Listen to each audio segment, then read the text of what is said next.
வசனத்தை வாசிக்க கேட்போம்.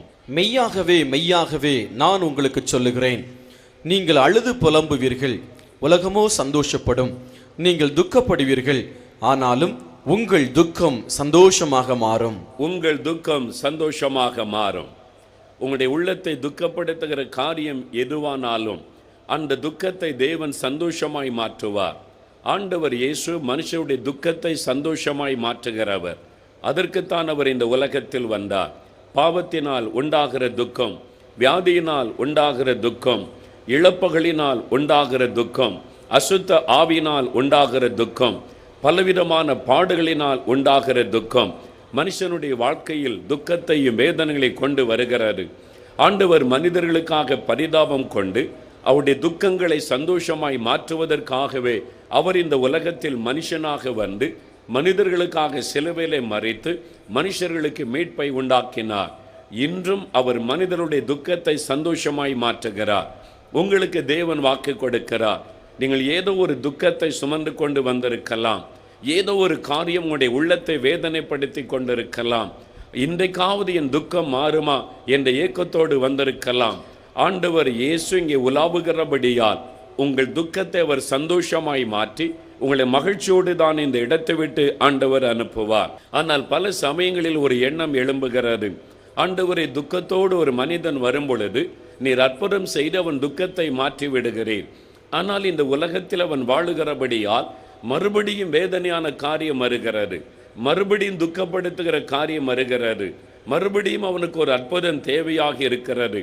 என்றைக்கு ஒரு மனிதனுடைய வாழ்க்கையில் அந்த துக்கம் நிரந்தரமாக மாறும், இனிமேல் துக்கமே இல்லை, இனி எல்லாம் இன்பம்தான் என்கிறபடி அந்த துக்கம் என்றைக்கு நிரந்தரமாய் மாறும் என்று என் உள்ளத்தில் தேவ சமூகத்தில் கேள்வி எழும்பின போது ஆண்டவர் சொன்னார், ஒரு மனிதன் உலகத்தில் இருக்கும் வரைக்கும் அவனுக்கு துக்கமான காரியம் நடந்து கொண்டுதான் இருக்கும்.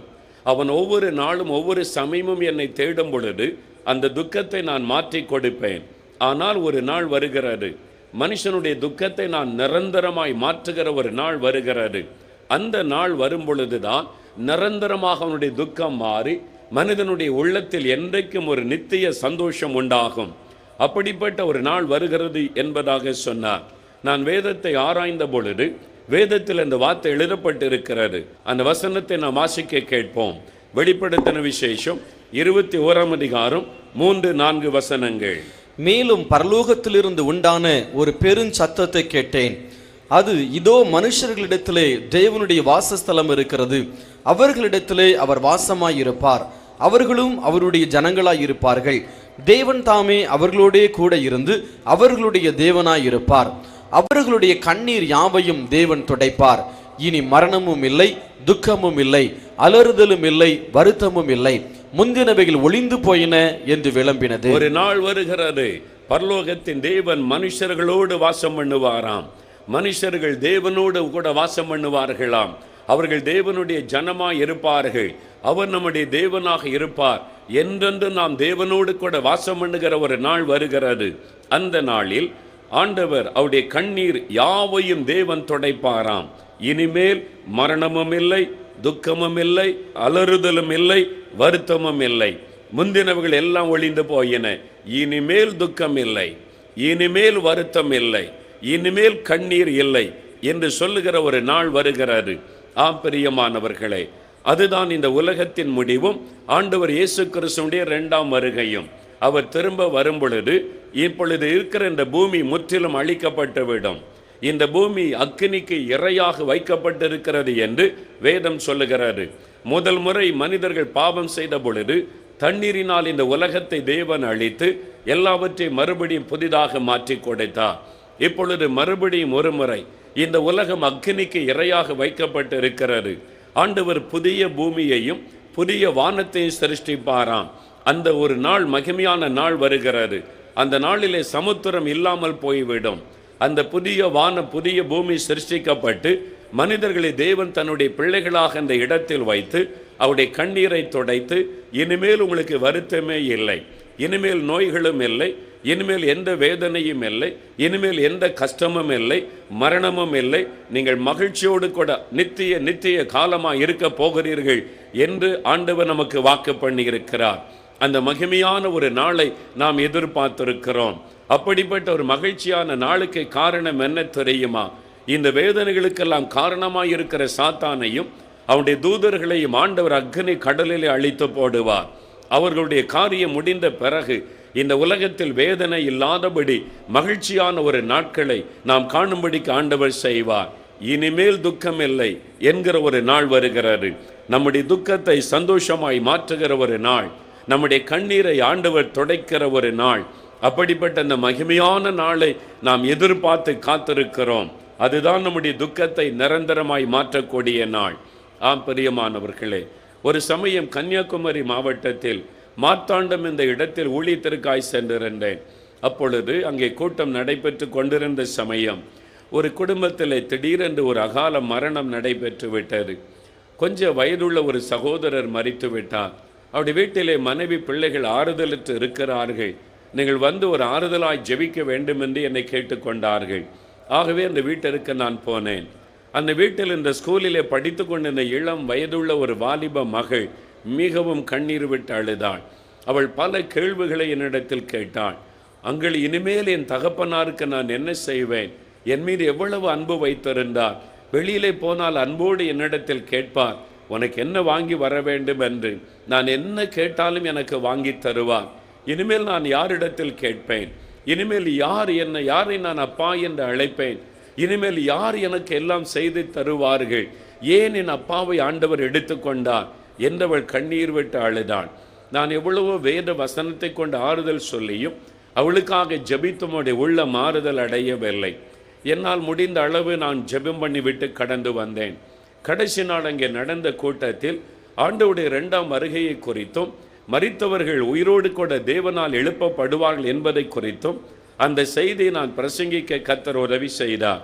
1 தெசலோனிக்கேயர் 4ஆம் அதிகாரம் 16-17 வசனம் சொல்லுகிறாரு, ஆண்டவர் இயேசு திரும்ப வரும் பொழுது கிறிஸ்துவுக்குள் மரித்தவர்கள் முதலாவது எழுந்திருப்பார்கள்.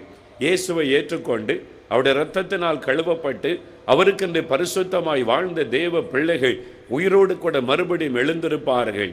அதன் பிறகு உயிரோடு இருக்கிற நாமும் மறுரூபமாக்கப்பட்டு இயேசுவோடு கூட இருப்போம் என்கிற அந்த செய்தி வேத வசனத்தில் சொல்லப்பட்ட அந்த வார்த்தையை நான் பிரசங்கித்து முடித்து கடந்து வந்தேன். 3வது நாள் அந்த மகளிடத்திலிருந்து எனக்கு ஒரு கடிதம் வந்தது.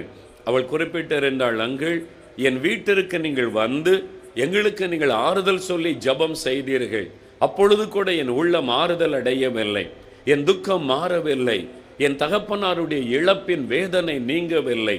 ஆனால் கடைசி நாள் கூட்டத்தில் ஆண்டவருடைய 2ஆம் வருகையை குறித்தும் வரும்பொழுது கிறிஸ்துவுக்குள் மரித்தவர்கள் எழுந்திருப்பார்கள் என்பதை குறித்தும் நீங்கள் தேவனுடைய வசனத்தை பிரசங்கிக்க என் உள்ளத்தில் ஒரு ஆறுதல் வந்தது.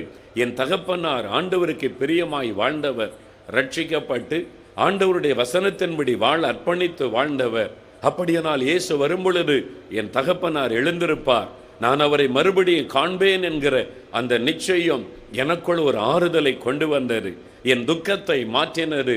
நான் இப்பொழுது மகிழ்ச்சியாக இருக்கிறேன் என்று அந்த மகள் எனக்கு கடிதம் எழுதி இருந்தாள்.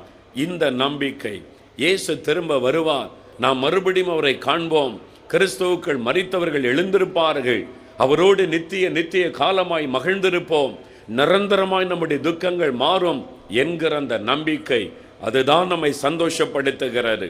அதுதான் நமக்குள்ள ஒரு நித்திய மகிழ்ச்சியை கொடுக்கிறது. ஆம் பிரியமானவர்களே, அமெரிக்கா தேசத்தில் ஒரு நறுமையான தேவனுடைய பிள்ளை நோயினால் பாதிக்கப்பட்டார்கள். கால் நடக்க முடியாதபடி செயலற்று போயிற்று. வீல் சேரில் தான் அவளுடைய வாழ்க்கை. எங்கு போனாலும் வீல் சேரில் யாராவது அவளை அழைத்து கொண்டு செல்ல வேண்டும். அநேக ஊழியங்களுக்கு சென்று பலர் அவளுக்காக ஜெபித்த போதிலும் அவளுக்கு சுகம் உண்டாகவில்லை. நான் ஏன் இப்படி கஷ்டப்படுகிறேன்? நான் ஒரு ஆண்டவருடைய பிள்ளை, இப்படித்தான் நான் நொண்டியாக இருக்க வேண்டுமோ என்பதான ஒரு மன வருத்தம், அந்த துக்கம் இருந்து கொண்டே இருந்தது. ஒரு சமயம் ஒரு கூட்டத்திற்கு அவர்கள் போன பொழுது அங்கே ஒரு வித்தியாசமான பிரசங்கம் செய்யப்பட்டது. பரலோகத்தில் நாம் எப்படி இருப்போம் என்பதை குறித்து அந்த ஊழியக்காரர் பிரசங்கம் பண்ணி கொண்டிருந்தார். அங்கே வியாதி இல்லை, அங்கே மரணம் இல்லை, அங்கே துக்கம் இல்லை, அங்கே எல்லாரும் ஆரோக்கியமாக இருப்போம்.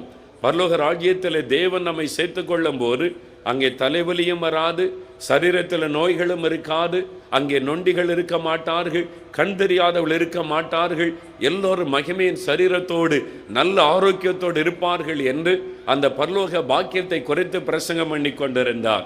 வீல் சேரில் இருந்த அந்த சகோதரி அதை கேட்க கேட்க கேட்க அந்த பரலோக மகிமையை நினைக்க ஆரம்பித்தார்கள். அப்படியானால் நான் பரலோகத்திற்கு போகும் பொழுது நான் இப்படி வீல் சேரில் இருக்க மாட்டேன், நான் நடக்க முடியாத ஒரு நொண்டியாக அமர்ந்திருக்க மாட்டேன். நான் இயேசு கிறிஸ்து எனக்கு ஒரு புதிய சரீரத்தை தருவார், ஒரு மகிமையான சரீரத்தை எனக்கு தருவார், ஆரோக்கியமான ஒரு சரீரத்தை எனக்கு தருவார். அங்கே ஒரு நோயும் இருக்காது, ஒரு பலவீனமும் இருக்காது. நான் மகிழ்ந்திருக்க போகிறேன் என்று நினைக்க நினைக்க ஒரு பெரிய சந்தோஷம் உள்ளத்தில் பொங்கினது. அந்த வியாதி என்கிற துக்கம் உள்ளத்தை விட்டு மாறினது. மகிழ்ச்சியோடு துதித்தார்கள். ஆண்டவரே, எனக்கு இவ்வளவு பெரிய பாக்கியத்தை நீர் வைத்திருக்கிறீரே, அந்த நாளுக்காக ஸ்தோத்திரம் என்று துதித்தார்கள். துதிக்க துதிக்க மகிழ்ச்சி பொங்க பொங்க தன்னையும் அறியாதபடி வீழ்ச்சேரை விட்டு எழும்பி நடக்க ஆரம்பித்து விட்டார்கள். உடனே சுகம் பெற்று விட்டார்கள். அந்த பரலோக பாக்கியத்தை நினைத்த பொழுது அந்த சரீரத்தில் சுகம் உண்டாயிற்று. இன்றைக்கு உலகத்தில் இருக்கும் வரைக்கும் தான் நமக்கு நோய்களும் பாடுகளும் வேதனைகளும் உபத்திரவங்களும். இந்த உலகம் பாடு நிறைந்த உலகம், உபத்திரவு நிறைந்த உலகம்.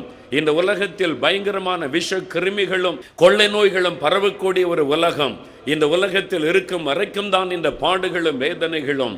ஒரு நாள் வருகிறது, அவர் திரும்ப வந்து நம்மை சேர்த்து கொள்ளும் பொழுது, அந்த பரலோக பாக்கியத்தை நமக்கு தரும் பொழுது, அங்கே நோய்கள் இல்லை, அங்கே வறுமை இல்லை, அங்கே வேதனைகள் இல்லை, அங்கே கண்ணீரை எல்லாம் ஆண்டவர் துடைத்து இனிமேல் உனக்கு துக்கம் இல்லை என்று ஆண்டவர் சொல்லுவார். இனிமேல் எதை குறித்த துக்கமும் இல்லை, எதை குறித்த வருத்தமும் இல்லை என்று தேவன் மகிழ பண்ணுவார். நிரந்தரமாய் நம்முடைய துக்கத்தை மாற்றுகிற ஒரு நாள் அது. ஆம் பிரியமானவர்களே, அந்த ஆசீர்வாதத்தை தேவன் நமக்கு கொடுக்கத்தான் ஆண்டவர் விருப்பம் உள்ளவராக இருக்கிறார்.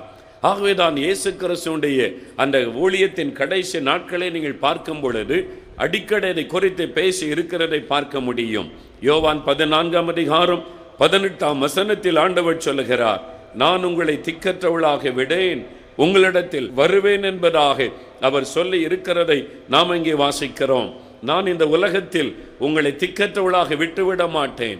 என் பிள்ளைகளை இந்த பாடு நிறைந்த உலகத்தில் அந்த வேதனையில் நான் விட்டுவிட மாட்டேன். நான் மறுபடியும் வருவேன், நான் திரும்ப வருவேன். I will not leave you comfortless in this world.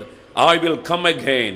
ஆண்டவர் சொன்னார், இந்த உலகத்தில் உங்களை நான் விட்டுவிட மாட்டேன், வேதனையிலும் துக்கத்திலும் அமிழ்ந்து போக விட்டுவிட மாட்டேன், நான் திரும்ப வருவேன் என்பதாய் சொன்னார். ஆகவேதான் யோவான் 14ஆம் அதிகாரம் முதல் 3 வசனத்தை வாசித்து பாருங்கள். உங்கள் இருதயம் கலங்காதிருப்பதாக, அந்த வேதனை துக்கத்தில் கலங்கிவிடாதிருப்பீர்களாக. வியாதி வேதனை நெருக்கம் பாடுகள் என்று உங்கள் இருதயம் கலங்காதிருப்பதாக. தேவனிடத்தில் விசுவாசம் உள்ளவளாயிருங்கள்.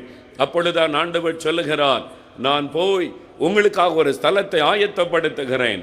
பரலோகத்திலே ஒரு ஸ்தலத்தை நான் ஆயத்தப்படுத்துகிறேன்.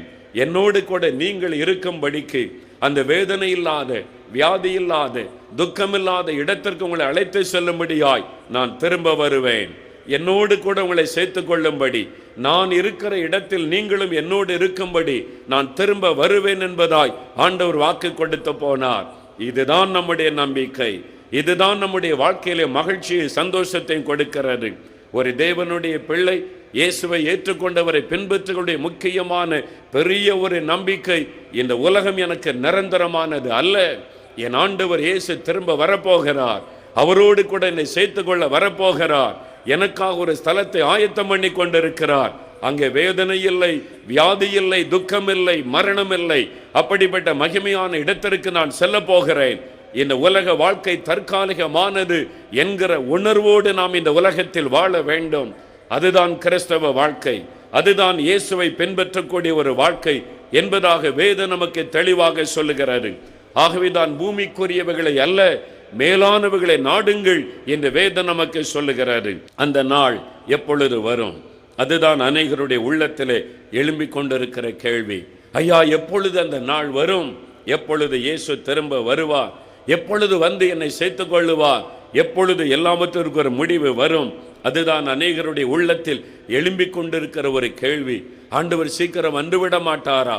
நம்முடைய பிரச்சனைக்கு ஒரு முடிவு வந்துவிடாதா என்பது நம்முடைய உள்ளத்தின் ஏக்கமாக இருக்கிறது. மனிதர்கள் மாத்திரம் அல்ல, தேவனால் சிருஷ்டிக்கப்பட்ட சிருஷ்டிகளும் கூட அவருடைய வருகைக்காக ஏங்கிக் கொண்டிருக்கிறது என்பதாக வேத வசனம் சொல்லுகிறது. ஆம் பிரியமானவர்களே, ஆண்டவர் என்றைக்கு வருவார், எந்த வருஷம் வருவார், எந்த நாளில் வருவார் ஒருவருக்கும் தெரியாது. அது பிதாவினுடைய ரகசியம். அது பிதாவினிடத்தில் இருக்கிற ஒரு காரியம். ஒரு மனிதரும் அதை சொல்ல முடியாது. இந்த வருஷம், இந்த மாதம், இந்த நாளில் இயேசு வருவார் என்று யாராவது சொன்னால் நம்பாதிருங்கள். ஒரு நாளும் ஒரு மனிதனுக்கும் அது வெளிப்படுத்தப்படவே மாட்டாது. அது பிதாவினிடத்தில் இருக்கிற ரகசியம். ஆகவே திருடன் வருகிற வண்ணமாய் என் வருகை இருக்கும் என்று இயேசு சொன்னார். எனக்கு அந்த திருடன் வரும்போது உங்களுக்கு ஃபோன் பண்ணி, நான் இத்தனை மணிக்கு உங்கள் வீட்டுக்கு திருட வருகிறேன் என்று சொல்லிவிட்டு வரமாட்டான். எதிர்பாராத நேரத்தில் வருவான். அப்படித்தான் இயேசுடைய வருகையும் இருக்கும். நாம் எதிர்பாராத நேரம் வருவார். இன்றைக்கு இரவு வரலாம், நாளைக்கு வரலாம், அடுத்த வாரம் வரலாம், அடுத்த மாதம் வரலாம், நமக்கு தெரியாது. ஆனால் ஒன்று நிச்சயம், அவருடைய வருகை சமீபம். நாம் கடைசி நிமிடத்தில் வந்துவிட்டோம் என்பதை மாத்திரம் நாம் அறிந்து கொள்ள முடியும். அவருடைய வருகை இந்த நாள், இந்த நேரம் என்று ஒருவரும் சொல்ல முடியாது. ஆனால் அதே சமயத்தில் நாம் கடைசி வினாடியில் வந்துவிட்டோம் என்பதை நாம் தெளிவாக அறிந்து கொள்ள வேண்டும். வேத புஸ்தகத்தில் மத்தேயு 24ஆம் அதிகாரம் 3 முதல் 14 வசனம் வரைக்கும் வாசித்து பாருங்கள். இயேசு கிறிஸ்து உலகத்தில் உலாவின நாட்களில் இயேசுடைய சீடர்கள் வந்து கேட்கிறார்கள், ஆண்டவரே, உலகத்தின் முடிவிற்கும் உம்முடைய வருகைக்கும் அடையாளம் என்ன என்பதாய் கேட்கிறார்கள். எப்பொழுது இந்த உலகம் முடிவடையும்? எப்பொழுது நீ திரும்ப இந்த உலகத்தில் வருவீர்? முதல் முறை இயேசு உலகத்தில் வந்தபோது பாவிகளை ரட்சிக்க ஒரு இரட்சகராக வந்தார். தன்னை சிலுவையிலே பலியாய் கொடுப்பதற்காக ஒரு ஜீவாதார பலியாக அவர் வந்தார். மனிதனை பாவத்திலிருந்தும் சாபத்திலிருந்து விடுதலை ஆக்கவும், நரகத்தின் அக்கனியிலிருந்து அவனுக்கு ஒரு விடுதலை கொடுக்கவும் ஒரு இரட்சகராக வந்து சிலுவையிலே தன் உயிரை கொடுத்து 3வது நாள் உயிர்த்தெழுந்து பரலோகத்திற்கு ஏறி போனார். அவர் மறுபடியும் திரும்ப வருவார். அவர் திரும்ப வரும் பொழுது நியாயாதிபதியாக வருவார், ராஜாதி ராஜாவாக வருவார், கத்தாதி கத்தாவாக வருவார், தேவாதி தேவனாக அவர் திரும்ப வருவார். அவர் வரும் பொழுது இந்த உலகம் முடிவடையும். இந்த உலகத்தின் முடிவும் இயேசுடைய வருகையும் ஒன்றாக நடைபெறும். ஆகவே தான் சீஷர்கள் கேட்கிறார்கள், இந்த உலகத்தின் முடிவும் உம்முடைய வருகை எப்பொழுது சம்பவிக்கும்? இயேசு அதற்குரிய அடையாளங்களை சொல்லுகிறார்.